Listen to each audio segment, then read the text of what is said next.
कहा है कि मैंने कोई जाति सूचक शब्द किसी ऑडियो में किसी को कमीन शब्द बोला है। अच्छा, जो ऑडियो है जिसको मैंने कमीन शब्द बोला है, हम आपस में दो बात कर रहे हैं, वार्तालाप कर रहे हैं। अगर जाति की बात करोगे, मेरी जो जाति है, मेरी जाति जाट है, जिससे मैं बातें कर रहा हूं उसकी जाति जाट है, और हम बात कर रहे हैं उसमें जो शब्द वो इस प्रकार की टोन है, जान है कमीन। 2 तारीखों को लाई थी धन्नाराम जी की, एएसआई साहब की, कि भैया आपके ऊपर कोई कार्रवाई है, इसको लेके आपको थाने में आना पड़ेगा। और मैंने 1 महीना पहले देखी थी, 1 महीना पहले कोई खबर थी, कोई वीडियो थी, कोई विक्रम दामोलिया नाम का है, जो यूनिवर्सिटी का छात्र बताता है अपने आप को, जिसकी उम्र लगभग 40 साल है, वो लंबे टाइम से यहीं रह रहा है। उसने मेरे खिलाफ शिकायत दी थी। एक हमारा तो कराएंगे, चिंता ना करो आप।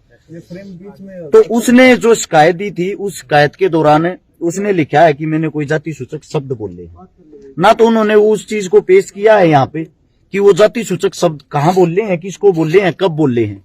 वो लिखित में शिकायत दे के चला गया। उस शिकायत के ऊपर मेरे को बुलाया गया है एसपी साहब के पास से। वो जो अर्जी लगा रखी थी वो घूम के यहाँ पे थाने में आई है। तो उसके बाद मेरे को बुलाया, मैं यहाँ पे आया। यहाँ पे आके मैंने देखा पुलिस प्रशासन ने जो मेरे को बयान दिखाए, उन बयानों के अंदर उसने ये लिख रखा है कि मैंने कोई जाति सूचक शब्द किसी ऑडियो में किसी को कमीन शब्द बोला है। अच्छा, जो ऑडियो है जिसको मैंने कमीन शब्द बोला है, हम आपस में दो बात कर रहे हैं, वार्तालाप कर रहे हैं। अगर जाति की बात करोगे, मेरी जो जाति है, मेरी जाति जाट है, जिससे मैं बातें कर रहा हूं उसकी जाति जाट है, और हम बात कर रहे हैं उसमें जो शब्द वो इस प्रकार की टोन है, जान है कमीन, तो रखेगा ही नहीं। अम्बेडकरवादी अगर भाई साहब आप हो, आप कहीं ना कहीं चैनल के माध्यम से सुन रहे हो, मैंने जितनी आज तक मददें करी है, लगभग मैंने 1300 परिवारों की मदद करी, 200 बेटियों की शादी करवाई है, 25 बात भरी है। उन सब में से 90% जो गरीब हैं, जिनके पास घर धरती जमीन नहीं है, वे सब के सब हमारे दलित समाज से।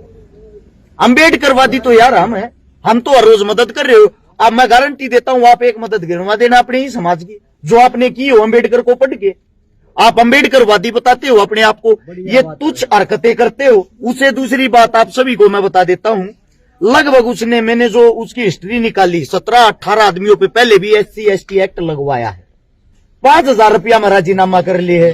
अरे भले मानस, तेरी 5,000 रुपया की कीमत हमारे पास 10-20 हजार रुपये नगद ले जाता, वैसे ही ले जाता तू, भाई तेरे पे केस करूंगा, मन की तन की तो जरूरत पड़ रही है, मेरा खर्चा सा पड़ रहा है, मेरे तो 5-10 हजार रुपये दे दे, वैसे ही दे देते तेरे को। ये ड्रामे भी क्यों कर रहे हैं भाई? हाथ जोड़ के विनती है, ये जो SC/ST के एक्ट आप लोग लगवाते हो, अरे कम से कम ये तो देख लो किसको लगवा रहे हो। मैं हर समाज की बहन का भाई बना हूं, उसके पाटड़े से डाउस का बात भरा है। पूरे हरियाणा के अंदर मैं गारंटी के साथ कहता हूं, जब और कोई ऐसा काम कोई नेता मंत्री भी कर रहा हो, मैं मेरी टीम पे मेरे भाईचारे पे इसीलिए गर्व करता हूं, कम से कम भाई हमने इस जातिवाद में मत दासो। और कहीं ना कहीं जातिवाद का कीड़ा उसको है, उसने जितने भी इंसानों को केस लगवाया है, सारे केस जाट और पंडित, इन 2 जातियों को टारगेट करता है, इनको वो केस लगवाता है। उसको शर्म आनी चाहिए कम से कम। आप कहां से अपने आप को अम्बेडकरवादी बोलते हो? आपके प्रति हम तो सोच सुधारने की लोगों की कोशिश कर रहे हैं कि ये जो जाति का कीड़ा है ये लोगों के अंदर से मर जाए, और हम सब इंसान है, इंसान इंसान के काम आता है। हमारी सोच यही है, और आप लोग जानबूझ के वो कीड़ा अंदर घुसा रहे हो। ये वही आदमी नवीन के खिलाफ इन्होंने ही ये एक्ट लगवाया था। ये हमारे जो भाजपा पार्टी है उसके जो नेताजी हैं उनके पास बैठने वाले हैं, फिर ये अपने आप को अपना कद ज्यादा बड़ा समझने लग जाते हैं, अपने आप को ही सरकार समझने लग जाते हैं, अपने आप कुछ भी कार्रवाई कर देते हैं, अपने आप कार्रवाई करके ऊपर से प्रशासन पे दबाव बनाने के लिए कॉल करवा देते हैं।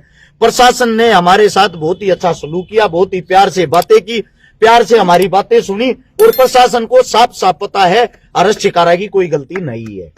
अच्छा, अभी जांच में शामिल हुए आप, क्या एविडेंस थी? जांच में शामिल हुए कोई एविडेंस ही नहीं है। बड़ी बात तो ये है ना, मैं गारंटी देता हूं, मेरी अगर अब बाइक खूगी, गाड़ी खूगी, कुछ भी खो गया ना, मैं शिकायत करवाने के लिए जाऊंगा।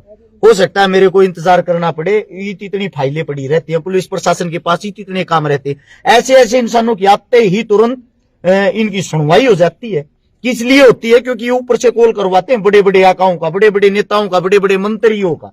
कल मैं गुगामेडी थाने से आया, वहां पे मेरे खिलाफ शिकायत हो रही थी, FIR हो रही थी, बाई नेम अरेस्ट शिकारा। मैं वहां पे जब जाता हूं, वहां के जो SHO साहब, वहां CI बोलते हैं, उन्होंने मेरे से वार्तालाप करी, उन्होंने मेरे से बातें की, मैंने अपनी लोकेशन दिखाई उस तारीख की, देखो सर इस दिन मेरे 8 प्रोग्राम थे।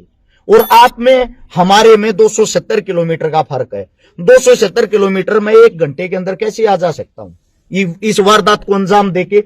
मैंने जब वहां पे सबूत दिखाया, उनका कहना था एसएचओ साहब का वहां के का, अरे हमारे को पता आप इस केस में नहीं हो।